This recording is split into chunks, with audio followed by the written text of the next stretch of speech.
G'day everyone, Luke Pearson from Indigenous X here, having a chat today with Dr. Kris Rallah-Baker, President of the Australian Indigenous Doctors Association. G'day Kris, thanks for coming on for a chat. How are you, Luke? Thanks for having me on. Very well, thanks Rallah.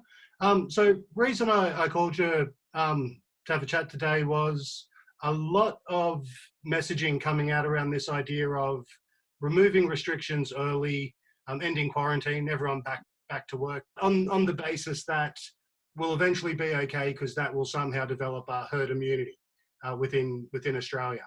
And I assume I'm not alone when I say that I kind of know what herd immunity is, but I'm not really 100%. So could you bring us up to speed on what they're talking about when they talk about herd immunity? Yeah. So I guess we'll circle around to this, but the first thing to say is that the proposition that you just take off restrictions and let everybody be and develop this herd immunity is a flawed argument. And the reason is because it demonstrates a lack of understanding about not only the direct impacts of COVID on individuals from a humanitarian point of view, but the economic impacts as well. It avoids an understanding of what herd immunity is. So I describe herd immunity in terms of a group of people. If you imagine 100 people and you give all of them a vaccine, I don't know of any vaccine that's 100% effective, where it's guaranteed that everybody you give it to, they all get immunity. I don't know of one that exists. Most of them, they'll be effective and they'll create immunity for sort of between 70 and maybe 95% of people, 95 out of everyone. So let's just assume we've got this great COVID vaccine and we immunise these 100 people and 95 of them are immune. Great, they're not going to get COVID. But there are 5 people who aren't protected because their immune system didn't create the protection against COVID. Now, that's okay in that situation because the 95 other people around them can't get COVID and therefore can't send it onto them or spread it through to them. That's herd immunity. It's about having the majority of people not able to catch the disease because their immune systems are able to fight it off and keep it away. And because they're not able to get it, then they protect those people who are vulnerable. So that's herd immunity. So what does that mean though in the context where people are talking about that right now in Australia, probably other countries as well, but we don't have a vaccine. So where does herd immunity fit into a situation where we all just go out and presumably a lot of people get sick and a lot of people die? So there are 2 ways you can get herd immunity, and both of them fundamentally come back to the same point, and that is that you have to be exposed to the bug. Now you can either be exposed to the bug through a vaccine, which is often a little bit of bug or a dead bug or a bug that's modified so it doesn't cause the full disease. That's one way. So vaccine exposure or natural exposure, and that's you get the disease in whatever form, mild, moderate, severe. So the great thing about having a vaccine is you can expose lots and lots of people to the bug and get them immunity, but they don't get the full sickness, so you don't overwhelm your hospital system, your economy doesn't collapse.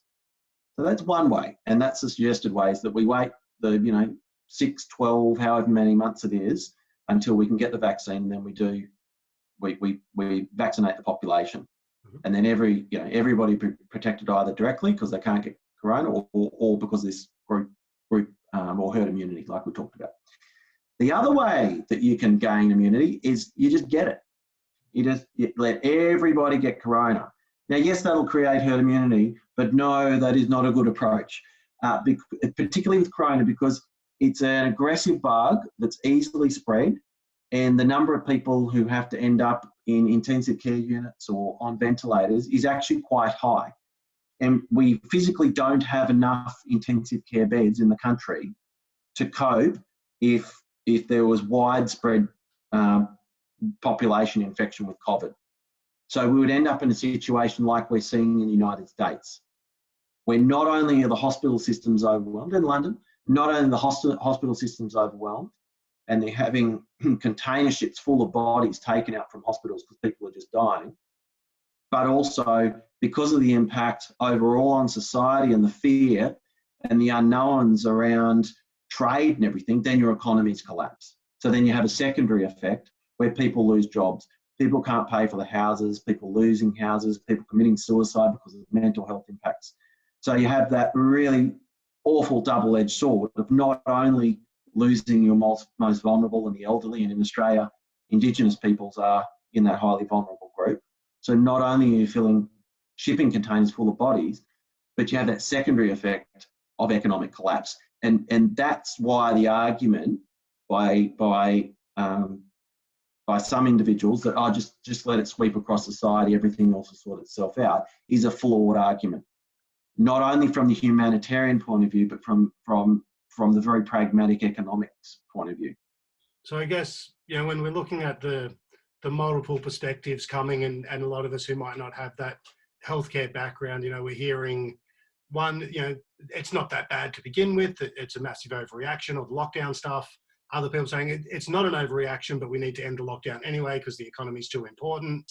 You know, hearing people online saying everything from it's all being caused from 5G to, you know, we should be sending our kids to school next week. Where are those sources that, who should we be listening to, I guess, is the simple question. The experts. And so if you're going to fix your car, you go to the mechanic, you don't go to the gardener. If you're going to control an infectious disease in society, you go to the doctor, not the economist.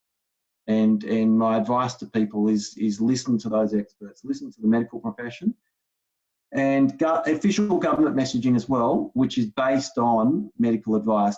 So undoubtedly, in saying that, there's going to be a lot more confusion and conversations and things that pop up. So hopefully we'll be able to have another chat sometime in the near future when the next issue comes along that hopefully we can shed some light on. So thanks for giving some time today, Kris. Yeah, I'd absolutely love to help out wherever I can, and thanks for having me on. Too easy. Thanks, brother.